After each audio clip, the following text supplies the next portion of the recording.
She kicked me! Taser! Taser! No! Don't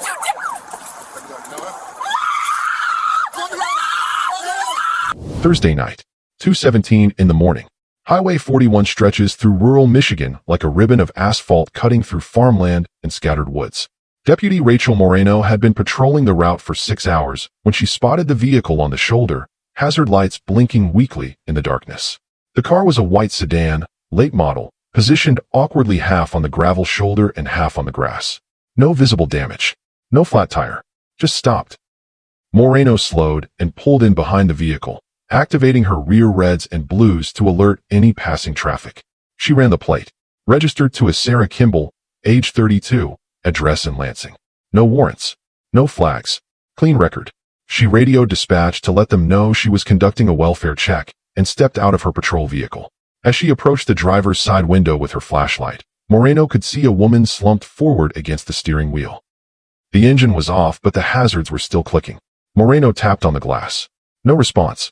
She tapped harder. The woman stirred slightly, but did not lift her head. Moreno's training kicked in immediately. This could be a medical emergency. Stroke. Heart attack. Diabetic shock. She tried the door. Locked. She tapped again, louder this time, and raised her voice. "Ma'am, can you hear me? Are you okay?" The woman's head lifted slowly. Her eyes were glassy and unfocused. She looked at Moreno through the window for a long moment, as though she were trying to place where she was or who this person in uniform might be. And then, without a word, she reached forward, turned the key in the ignition, and put the car in drive. If you have ever wanted to watch someone turn a concerned officer's attempt to save their life into a felony chase followed by a full-blown taser deployment and a 911 call claiming she is the victim, subscribe right now. Hit that like button. Because this welfare check is about to become a legal disaster in real time. To understand how a routine check on a stranded motorist spiraled into one of the most chaotic arrests Deputy Moreno had worked all year, it is essential to examine the psychology of a person operating under the influence of substances. Sarah Kimball was not sober. That much became clear within the first 30 seconds of the encounter. But her impairment was not just chemical. It was perceptual. When Moreno tapped on the window, Sarah's brain, clouded by alcohol and THC as later toxicology would confirm, did not process the interaction as help arriving. It processed it as a threat, a stranger in the dark, a flashlight in her face, a voice demanding she respond. Her fight or flight response activated, and she chose flight. Not because she had a rational plan, not because she thought she could outrun the police, but because in that moment, her intoxicated mind believed that putting distance between herself and the officer would make the problem disappear. She accelerated slowly, almost casually, pulling back onto the highway at perhaps 30 miles per hour. Moreno stood on the shoulder for a fraction of a second, processing what had just happened, and then sprinted back to her patrol vehicle. She radioed dispatch. Welfare check subject just fled. White sedan, northbound on 41. Pursuing. She activated her lights and siren and accelerated. Sarah did not speed up. She maintained that same slow, almost dreamlike pace, drifting slightly into the opposing lane before correcting back. Moreno followed at a safe distance, waiting to see if Sarah would pull over on her own. She did not. She simply kept driving, as though the flashing lights behind her were part of a different reality that did not concern her. After approximately 2 miles, Sarah's car began to slow. She drifted onto the shoulder again and came to a stop in almost the exact same position as before, half on gravel, half on grass. Moreno pulled in behind her and stepped out. This time, she approached with her hand near her service weapon. Her entire posture shifted from concerned rescuer to tactical officer managing a fleeing suspect. Moreno approached the driver's side window and knocked firmly. Sarah looked up at her with an expression that can only be described as confused indignation. She rolled the window down a few inches and said, in a tone that suggested Moreno was the one behaving irrationally, "What do you want?" Moreno told her to step out of the vehicle. Sarah asked why. Moreno explained that she had just fled from a traffic stop. Sarah denied this. She said she had not fled. She had simply been driving. Moreno told her that when an officer with lights and sirens is behind you, you are required to pull over. Sarah said she did pull over. She was pulled over right now. Moreno told her she had driven 2 miles before stopping. Sarah said that was not fleeing. That was just driving. This exchange, captured entirely on Moreno's body camera, is a textbook example of what psychologists call dissociative denial. Sarah was not lying in the traditional sense. She genuinely did not perceive her behavior as fleeing. In her intoxicated state, the concept of cause and effect, of actions and consequences, had become completely scrambled. She believed that because she eventually stopped, the act of driving away initially did not count as evasion. Moreno was not interested in debating semantics. She repeated her command. "Step out of the vehicle." Sarah shook her head. She told Moreno that she was just trying to rest, that she had not done anything wrong, that she did not appreciate being harassed. Moreno told her she was not being harassed. She was being lawfully detained. Sarah asked for what crime.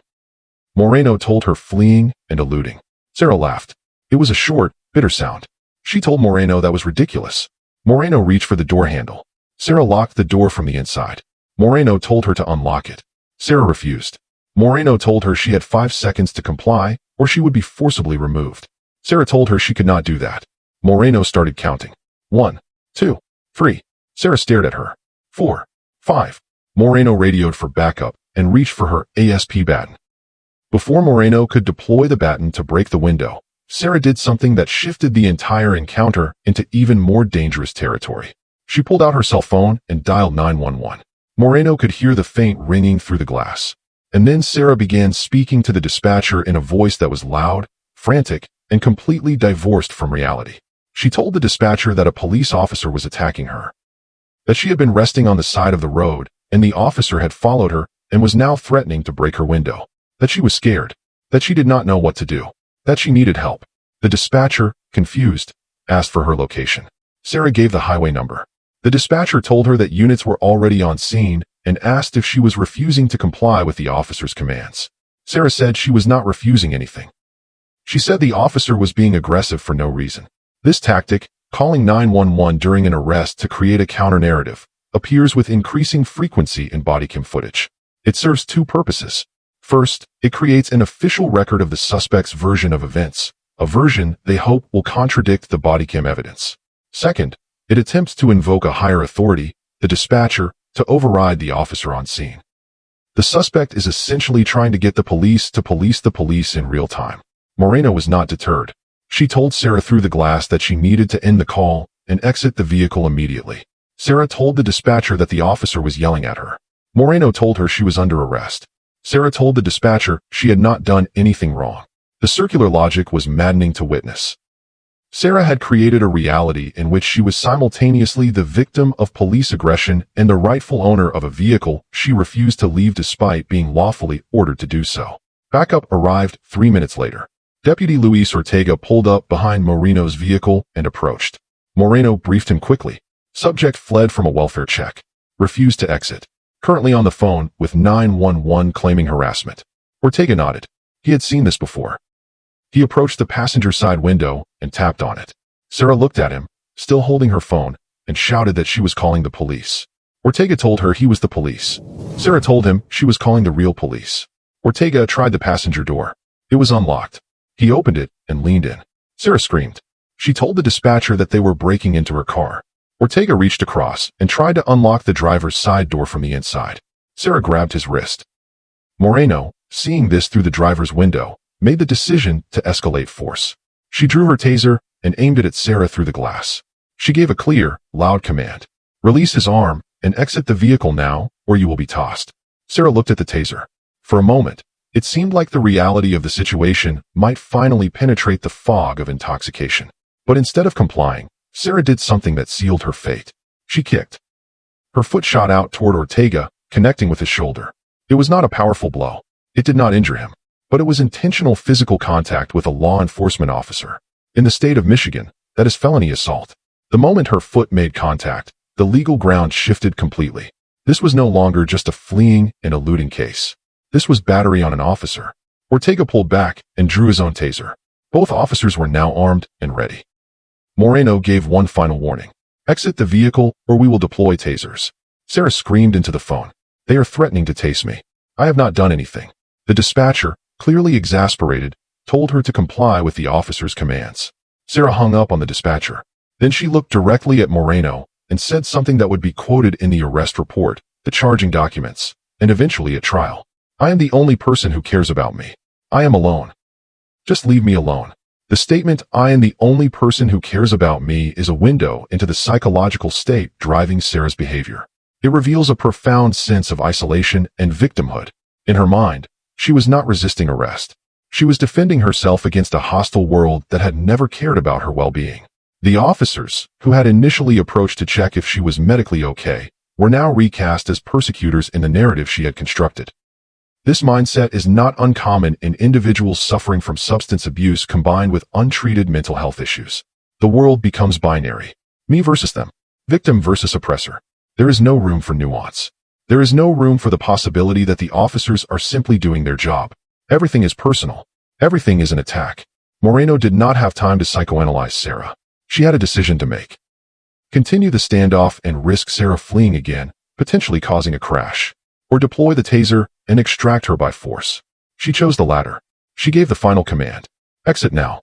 Sarah did not move. Moreno deployed the taser. The probe struck Sarah in the torso. Her body locked up. She screamed. Ortega reached in through the passenger door, unlocked the driver's side, and pulled it open. Moreno holstered the taser and grabbed Sarah's arm. Together, the two deputies pulled her out of the vehicle and onto the ground. Sarah was shrieking. She was calling them names. She was thrashing. But she was out of the car. Ortega placed a knee on her back to stabilize her while Moreno cuffed her wrists. Sarah continued to scream. She told them they were hurting her. She told them she could not breathe. She told them she was going to sue. She told them she had not done anything wrong. The officers ignored the verbal barrage and focused on securing her safely. Once she was cuffed, they lifted her to her feet and walked her to Moreno's patrol vehicle. Sarah went limp. She let her legs drag. She forced the officers to carry her full weight. This is a passive resistance tactic designed to make the arrest as difficult as possible without crossing the line into active fighting. It is exhausting for the officers and accomplishes nothing except delaying the inevitable. Sarah was placed in the back seat of the patrol vehicle. She immediately began kicking the partition between the back seat and the front. Moreno told her to stop. Sarah kicked harder. Moreno warned her that continuing to kick would result in additional charges. Sarah screamed that she did not care. Moreno made a note in her report. Damage to vehicle.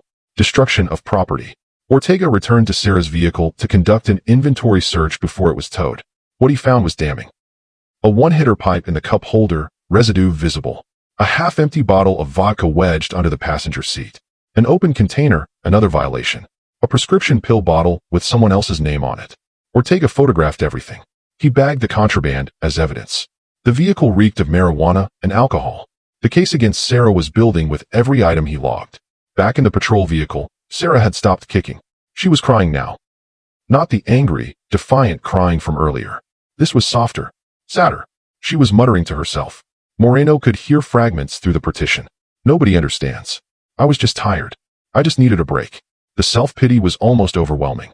Sarah had created a disaster and was now drowning in the consequences, unable to see that every step of the way, she had made the choice to escalate. Moreno drove Sarah to the county jail. The ride took 20 minutes. For the first 10, Sarah cried. For the second 10, she was silent. When they arrived at the Sally Port, Sarah looked up and asked quietly where they were. Moreno told her, "Jail." Sarah nodded as though she had expected this, as though it confirmed everything she believed about the world being against her. The booking process at the county jail was routine but revealing. Sarah was photographed. Her mugshot shows a woman with disheveled hair, smeared makeup, and eyes that are both defiant and utterly defeated. She was fingerprinted. She was asked standard intake questions. Name, date of birth, address, medical conditions. She answered in a flat monotone. When asked if she had any medical issues, Sarah said she was depressed. The intake officer noted this. When asked if she was on any medication, Sarah said she was supposed to be but had stopped taking it. The intake officer noted this as well. When asked if she had consumed drugs or alcohol in the past 24 hours, Sarah hesitated. Then she said yes. The officer asked what. Sarah said vodka and weed. The officer asked how much. Sarah said she did not remember. A breathalyzer test was administered. Sarah blew a .12. Legally drunk. Well over the .08 threshold. The officer conducting the test asked if she had been driving. Sarah said she had been resting. The officer pointed out that she had been arrested after fleeing from a traffic stop. Sarah said that was not true. The officer showed her the preliminary report. Sarah read it, and then said the officers were lying. This refusal to accept documented reality is a coping mechanism. Sarah's brain could not reconcile the person she believed herself to be, a tired woman who just needed a break, with the person the evidence showed her to be, a drunk driver who fled from police, resisted arrest, and assaulted an officer. So instead of integrating the two, she rejected the evidence entirely. The officers were lying. The system was corrupt. She was still the victim. Sarah was placed in a holding cell. She sat on the bench and stared at the wall. An hour later, she was moved to a cell with other female inmates. One of them asked what she was in for. Sarah said she did not know. The woman looked at her like she was insane. Sarah did not elaborate. The charges filed against Sarah were extensive. Fleeing and eluding a police officer, a felony. Operating while intoxicated, a misdemeanor. Possession of marijuana, a misdemeanor. Possession of paraphernalia, a misdemeanor. Resisting and obstructing a police officer, a misdemeanor. Assault on a police officer, a felony. Open container, a civil infraction. The prosecutor reviewed the bodycam footage and the evidence log and determined that all charges were supported. Sarah's bail was set at $5,000. She could not post it. She remained in custody for 3 days before a public defender arranged for a bond reduction. She was released on a tether, an ankle monitor that tracked her location. She was ordered not to consume alcohol or drugs. She was ordered to appear at all court dates. She signed the conditions without reading them. The public defender, a young attorney named Marcus Liu, met with Sarah the following week. He reviewed the bodycam footage with her. He watched her flee. He watched her refuse commands. He watched her kick Deputy Ortega. He watched her scream and thrash and deny reality. When the video ended, he looked at Sarah and asked her what she had been thinking. Sarah told him she did not remember most of it. Liu told her that was going to be a problem. He explained the charges. He explained the potential penalties. Fleeing and eluding carried up to 5 years in prison. Assault on an officer carried up to 4. Even if the sentences ran concurrent, she was looking at significant prison time if convicted. Sarah asked if they could fight it. Liu told her they could try, but the evidence was overwhelming. The bodycam footage was clear. Her own words on the 911 call contradicted her version of events. The physical evidence from the car supported the intoxication charges. Sarah asked what her options were. Liu told her the prosecutor had offered a plea deal. Plead guilty to fleeing and eluding and resisting. The assault charge would be dropped. The drug charges would be dropped. She would be sentenced to 18 months probation, a suspended jail sentence, mandatory substance abuse treatment, and community service. It was a generous offer. Liu recommended she take it. Sarah said she wanted to think about it. Sarah did not take the plea deal immediately. She spent 2 weeks convincing herself that she could win at trial. She told herself that the jury would see that the officers had overreacted, that she had just been tired, that the whole thing was a misunderstanding. Her friends, the few who still spoke to her after the arrest, told her to take the deal. Her mother told her to take the deal. Liu told her repeatedly to take the deal. Sarah refused. She hired a private attorney, draining what little savings she had. The new attorney, a man named Robert Finch who advertised on late-night television, watched the bodycam footage and told her the same thing Liu had told her. The case was not winnable. Finch said he could try to argue that the taser deployment was excessive force, but that argument would likely fail given that she had already assaulted an officer. He said he could try to argue that her intoxication made her incapable of forming intent, but that would require her to admit she was intoxicated, which would tank any defense to the OWI charge. Finch told her bluntly that if she went to trial and lost, the judge would throw the book at her. She would serve real time. Probation would be off the table. Sarah asked what he recommended. Finch said take the original plea deal if it was still on the table. Sarah fired him. She went back to Liu. She told him she wanted to take the deal. Liu contacted the prosecutor. The prosecutor said the deal had expired. The new offer was less favorable. Plead guilty to fleeing and eluding and assault. Resisting would be dropped. Drugs would be dropped. But the assault charge was now back in. Sentencing recommendation was 2 years probation and 60 days in jail. Sarah cried. Liu told her it was still better than going to trial. Sarah agreed to the deal. The plea hearing took place on a cold morning in November. Sarah stood before the judge and admitted, in a quiet voice, that she had fled from a police officer and that she had assaulted Deputy Ortega. The judge asked her if anyone had forced her to take this plea. Sarah said no. The judge asked if she understood the consequences. Sarah said yes. The judge accepted the plea. Sentencing was scheduled for 6 weeks later. In the interim, Sarah was required to remain on the tether, attend weekly substance abuse meetings, and submit to random drug testing. She failed the first drug test. Marijuana. Liu was furious. He told her she had just violated the conditions of her bond and could be taken back into custody. Sarah begged him to fix it. Liu negotiated with the prosecutor. The prosecutor agreed not to revoke her bond if she enrolled in an intensive outpatient program immediately. Sarah complied. The outpatient program was 3 hours a day, 5 days a week. Group therapy, individual counseling, drug education. Sarah hated it. She felt like she was being lectured by people who did not understand her life. But she went. She showed up. She participated enough to not get kicked out. And slowly, despite her resistance, some of the information began to penetrate. Her counselor, a woman named Janet who had been sober for 15 years, told her something that stuck. You keep saying you are alone, that nobody cares about you. But the officer who stopped that night cared enough to check if you were okay. She did not have to do that. She could have driven past. But she stopped. And you repaid her concern by fleeing. Sarah had no response to that. It was the first time anyone had reframed the encounter in a way that made her question her own narrative. At sentencing, the judge reviewed Sarah's file. He noted the failed drug test. He noted her enrollment and treatment. He noted the bodycam footage, which he had watched in chambers. He told Sarah that her behavior that night had been dangerous not just to the officers, but to herself and to other motorists on the road. He told her that her refusal to take responsibility, even after pleading guilty, was concerning. Sarah's attorney argued for leniency. He pointed to her clean record prior to this incident. He pointed to her enrollment and treatment. He pointed to the fact that she had a job, though she had been placed on unpaid leave pending the outcome of the case. The prosecutor argued for the full 60 days in jail. He said Sarah had shown a pattern of minimizing her actions and needed to understand that there were real consequences. The judge sentenced her to 2 years probation, 45 days in jail with credit for 3 days served, 100 hours of community service, mandatory completion of substance abuse treatment, and a suspended driver's license for 1 year. Sarah nodded. She had expected worse. The judge told her that if she violated probation in any way, she would serve the full suspended sentence of 18 months. Sarah said she understood. She was remanded to custody immediately to begin serving her jail time. She spent the next 42 days in the county jail. She worked in the kitchen. She attended AA meetings. She wrote letters to her mother apologizing for everything. Her mother wrote back and told her she was proud of her for finally taking responsibility. Sarah was not sure she agreed with that assessment. She did not feel like she was taking responsibility. She felt like she was being punished for something that had spiraled out of her control. Sarah was released from jail in early January. She moved back in with her mother. She reported to her probation officer. She continued attending outpatient treatment. She began the process of rebuilding her life. It was slow. Her employer had terminated her during her incarceration. She applied for new jobs, but struggled to find anything that would hire someone with a felony conviction. She eventually found work at a warehouse, night shift, minimum wage. Her probation officer was strict. Monthly check-ins, random drug tests, proof of employment, proof of community service hours. Sarah complied with everything. She did not want to go back to jail. The 45 days had been enough to convince her that she never wanted to be locked up again. She stayed clean. She attended her meetings.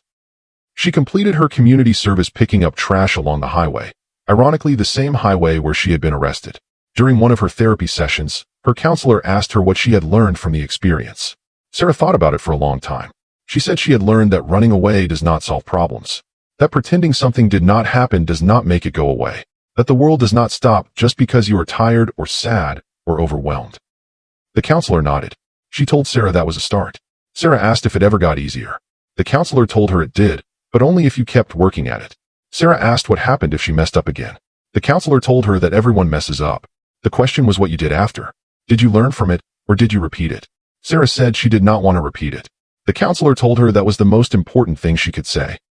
The legal consequences of Sarah's actions that night were severe, but they were also entirely avoidable. If she had simply rolled down her window when Deputy Moreno first approached, the encounter would have ended in one of two ways. Either Moreno would have determined she was just tired and sent her on her way with a warning to find a safer place to rest, or Moreno would have smelled the alcohol, conducted a field sobriety test, and arrested her for OWI. An OWI as a first offense carries far lighter penalties than the felony charges Sarah ultimately faced. But Sarah chose flight, and that choice triggered a cascade of consequences. The fleeing charge turned a misdemeanor into a felony. The resistance turned a cooperative arrest into a physical struggle. The assault turned a difficult arrest into a violent one. Each choice compounded the last, and each choice was driven by the same flawed logic. If I run, if I resist, if I fight, maybe this will all go away. This is the psychology of avoidance taken to its most destructive extreme. Sarah spent her entire adult life avoiding problems, avoiding difficult conversations, avoiding responsibility, avoiding treatment for her depression and her substance abuse. And when a problem finally caught up to her, literally in the form of a deputy knocking on her window, her instinct was to avoid it by fleeing. But you cannot flee from reality. reality always catches up. The bodycam footage from that night is a brutal illustration of this truth. Every time Sarah escalates, the officer gives her a chance to de-escalate. Roll down the window. Pull over. Step out of the car. Unlock the door. Stop resisting. Every command is an opportunity to stop the spiral. And every time, Sarah chooses to keep spiraling. Because in her impaired and distorted state, stopping feels like losing. And she cannot bear to lose. The impact on Deputy Moreno is also worth examining. After the arrest, she filed a use of force report detailing the taser deployment. The report was reviewed by her supervisor and deemed justified. But the encounter stayed with her. She told a colleague later that it was one of the most frustrating arrests she had ever made because it was so unnecessary. She had genuinely been worried about Sarah's well-being. She had approached as a helper, and Sarah had turned her into an enemy. Moreno had been on the force for 8 years. She had conducted hundreds of welfare checks.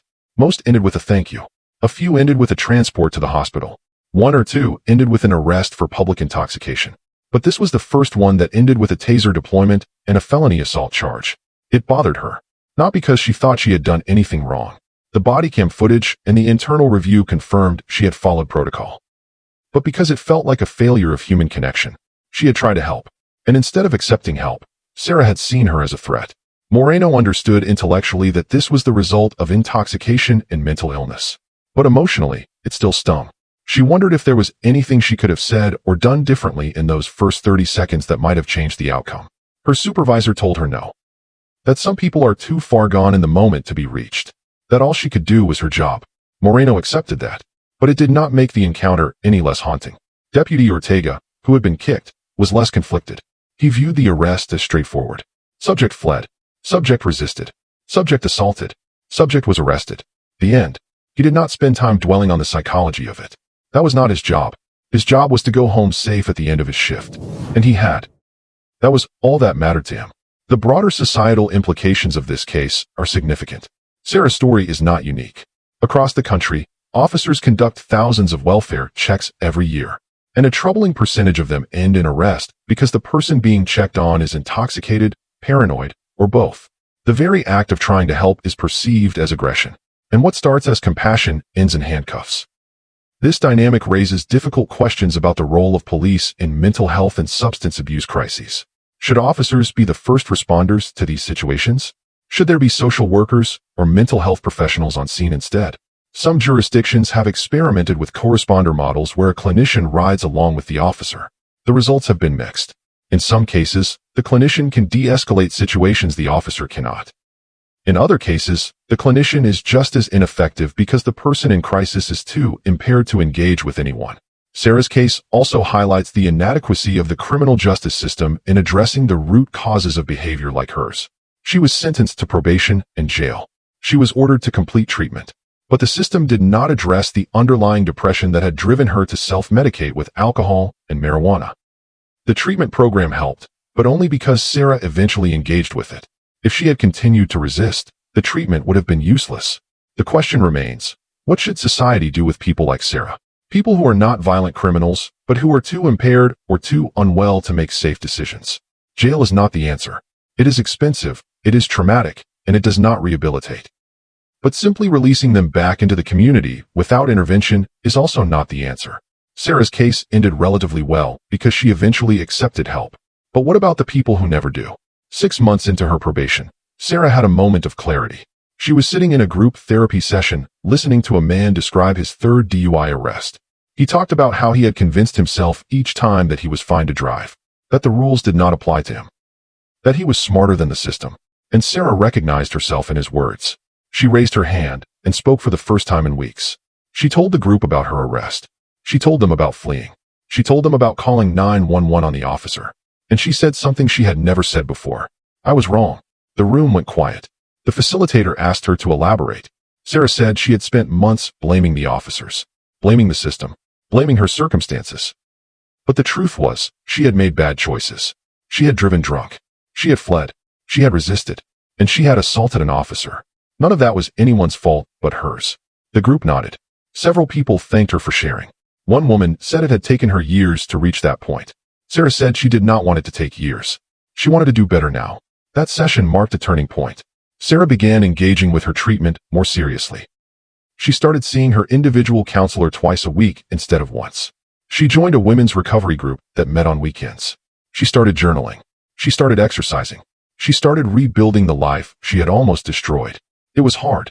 There were days she wanted to give up. Days she wanted to drink. Days she felt like the weight of her mistakes was too heavy to carry. But she kept going. Her probation officer noticed the change. At their monthly check-in, he told her he was impressed. He said most people on probation just went through the motions. But she seemed genuinely committed to changing. Sarah thanked him. She said she had to be, because the alternative was going back to jail, and she was never going back. Sarah completed her probation without any violations. 2 years after her arrest, she was discharged from supervision. Her record would still show the felony convictions. That would follow her for the rest of her life. But she was no longer under the thumb of the court. She was free, in the legal sense, at least. Emotionally, she was still working through the trauma of that night. She had flashbacks sometimes. The sound of the taser. The feeling of being pulled from the car. The cold metal of the handcuffs. Her therapist told her that was normal. That trauma does not just go away because you complete probation. That healing takes time. Sarah asked how much time. Her therapist said there was no timeline. Everyone heals at their own pace. Sarah thought about reaching out to Deputy Moreno to apologize. Her sponsor in AA suggested it might bring closure. Sarah drafted a letter. She rewrote it a dozen times. She could not find the right words. How do you apologize for something that extreme? How do you explain that you were not in your right mind without sounding like you were making excuses? In the end, she never sent the letter. She told herself that the best apology was living a better life. She was not sure if that was true or if she was just afraid of facing Moreno. She got a better job. Data entry at an insurance company. It was not glamorous, but it paid more than the warehouse. She moved into her own apartment.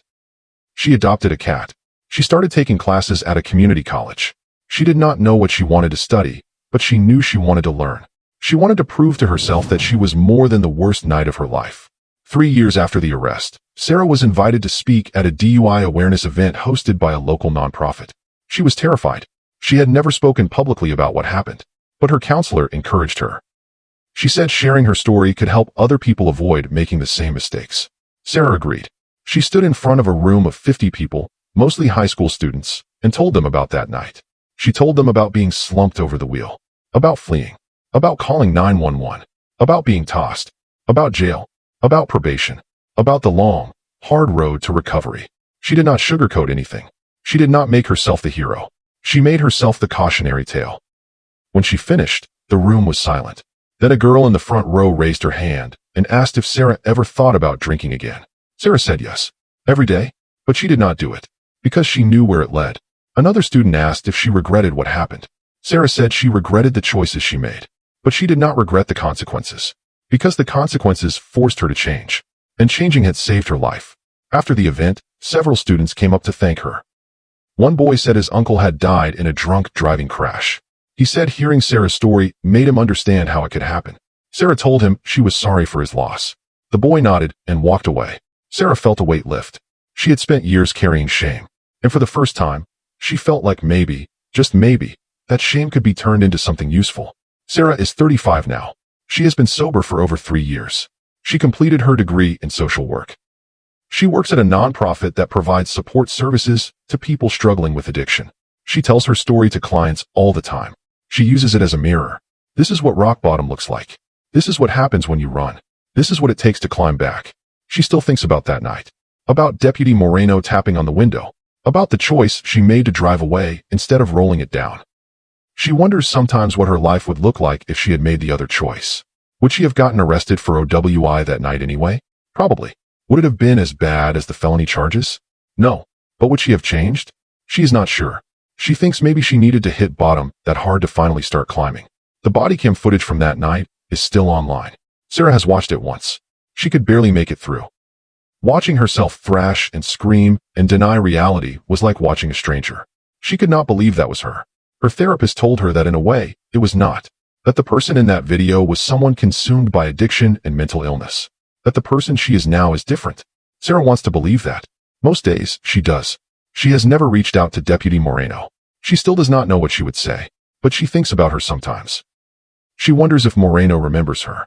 She wonders if Moreno knows that the woman she pulled from that car eventually got her life together. She hopes so, because in a strange way, that arrest was the best thing that ever happened to Sarah. It was the moment everything stopped. And sometimes, you have to stop before you can start moving in the right direction. So here is the question that should stay with you long after this story ends. At what moment do you think Sarah finally understood that she was not the victim that night? Was it when she watched the bodycam footage and saw herself kick the deputy? Was it when she sat in that jail cell for 45 days with nothing but time to think? Was it in that group therapy session when she finally said the words "I was wrong"? Or was it later, much later, when she stood in front of those students and told them the truth about what happens when you run from help? Let me know your thoughts in the comment. Do remember to hit the subscribe button, like and share this story, and I'll see you in the next one.